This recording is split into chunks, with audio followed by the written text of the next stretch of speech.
So this is what I discovered, and I can't believe I haven't thought of it earlier, is taking a piece, I have just a piece of scrap cardstock, and what I'm going to do is I'm just going to slide that underneath my little die cut, and it's going to mask all of the other leaves behind it or next to it so that I'm not getting the ink where I don't want it.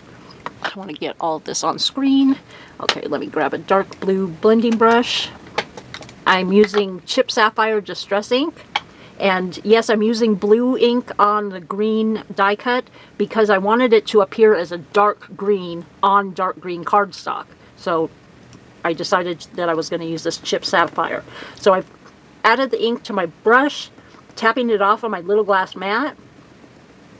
Get that kind of dry. And then I'm just going to come in and do my ink blending on half of the leaf. I only want the top half, and I actually don't even need to be masking off for this top leaf,